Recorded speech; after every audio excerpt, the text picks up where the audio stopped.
الحمدللہ اللہ تبارک و تعالیٰ نے ہمیں اپنی بہت بڑی نعمت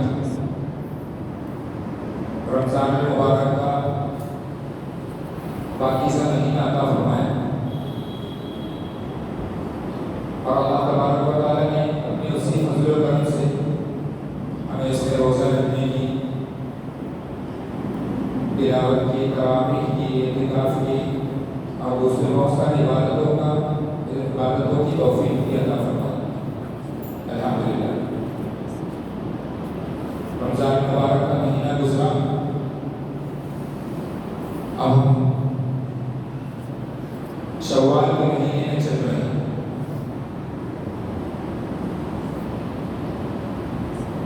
شوال کے مہینے میں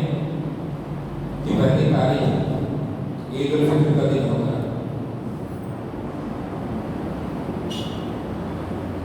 اس مہینے میں ہمیں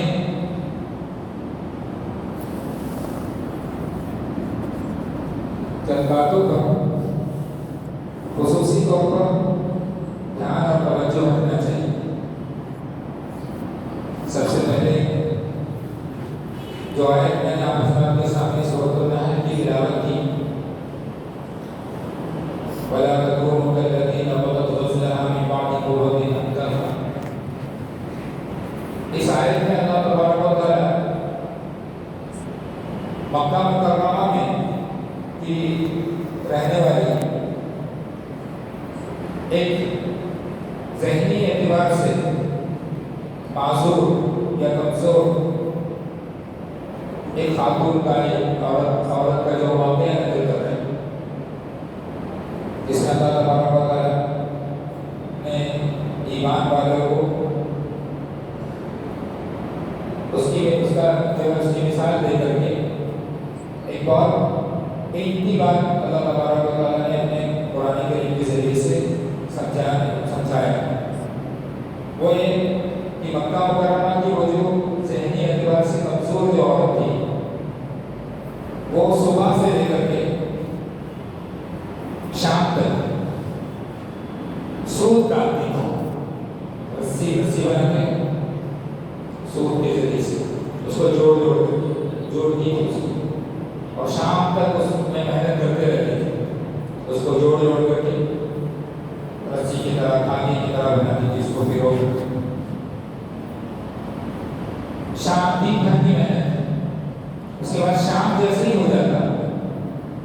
وہ عورت کیا کرتی تھی، وہ جو صبح سے لے کر کے جو محنت کر کے رسیوں کو جوڑا تھا سب کو کھول دیتی تھی، سب کو کھول کر کے الگ کر دیتی، مطلب اپنے ہاتھوں سے ہی اس کے دن بھر میں کیے ہوئے محنت کو ضائع کر دیتی تھی، برباد کر دیتی تھی۔ پھر دوسرا دن جب صبح کا وقت ہوتا، پھر وہی کام شروع کر دیتے، بیٹھ کر کے رسی جوڑنا، دھاگا پھرونا شروع کر دیتے، اسی میں لگے رہتے۔ جو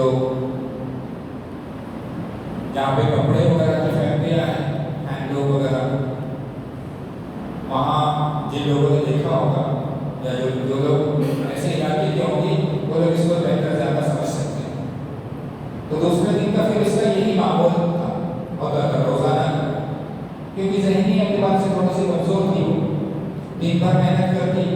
دھاگے کو جوڑتی، ایک دھاگے سے دوسرے دھاگے کو جوڑ کر کے رول جیسے بناتی، اور شام ہونے کے بعد میں سب کو الگ الگ کر کے بکھیر دیتی، سب کو محنت ضائع کرتی۔ تو اللہ تبارک و تعالیٰ نے اس عورت کی مثال دے کر کے یہ اپنے بندوں سے کہا، وَلَا تَكُونُوا كَالَّتِي نَقَضَتْ غَزْلَهَا مِن بَعْدِ قُوَّةٍ أَنكَاثًا۔ تم اس عورت جیسے نہ بنو، اے میرے بندو، تمہارا اعمال اور تمہاری محنتوں کا معاملہ اس عورت جیسی نہ ہو جو دن بھر محنت کرتی اور شام کے وقت میں اس سب کو بکھیر دیتی اور خراب کر دیتی۔ پھر دوسرے دن وہی۔ اس آیت کے ذریعے سے مفسرین حضرات ہمیں ایک بات سمجھانا چاہتے ہیں کہ ہم جو کچھ بھی محنت کرتے ہیں،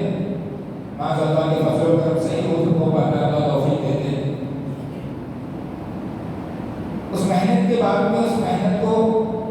اس کے نتیجہ یا اس کا ثواب، اس کے فائدے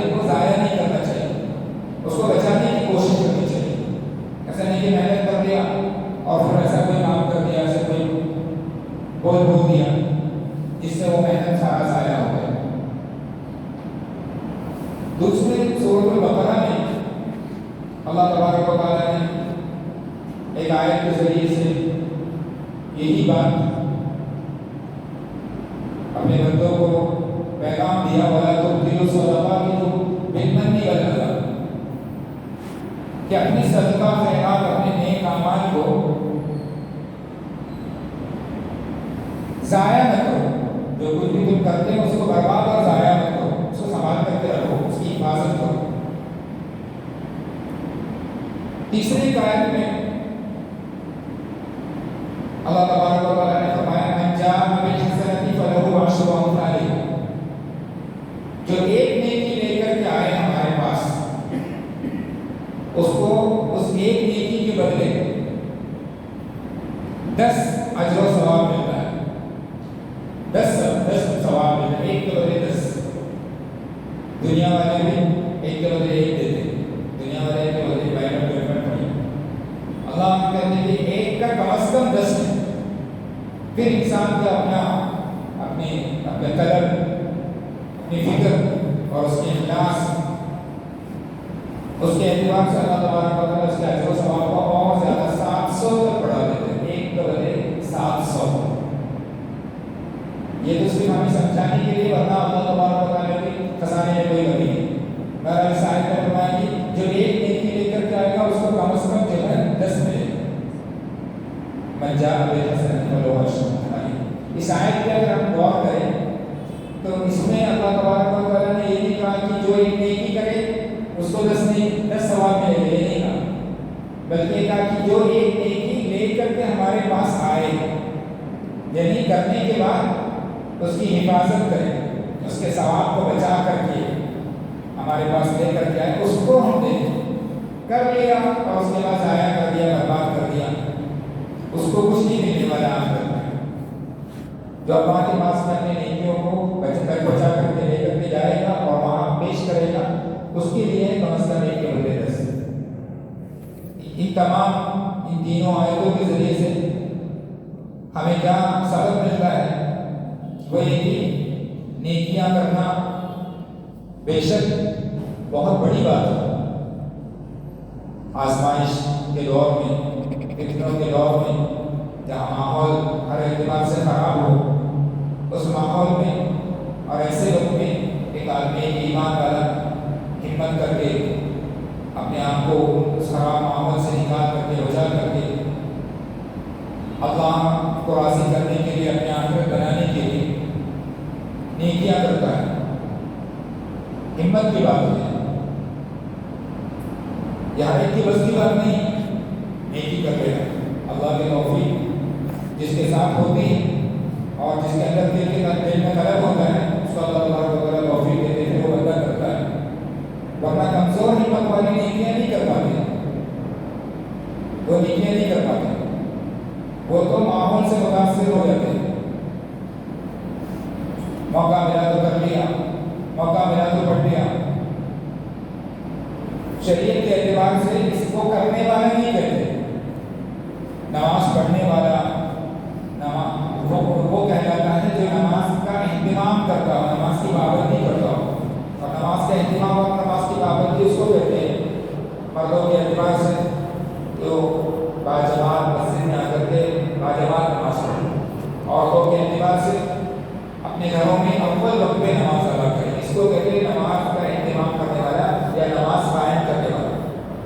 وہ شخص اللہ کی نظروں میں نماز پڑھنے والا شمار نہیں ہوگا، جو موقع مل گیا تو پڑھ لیا، فرصت ہو تو پڑھ لیا، ٹائم ہے تو پڑھ لیا، جی چاہا تو پڑھ لیا، اس کو نماز قائم کرنے والا نہیں کہا جاتا۔ تو اس لیے نیکی کا کرنا بہت بڑی سعادت کی بات ہے اور بڑی ہمت کی بات ہے،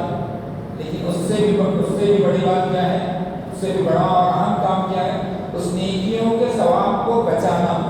ضائع ہونے سے، ویسٹ ہونے سے بچا کر کے اللہ کے پاس تک اس نیکی کا اجر و ثواب کو لے کر کے جا کے پیش کرنا،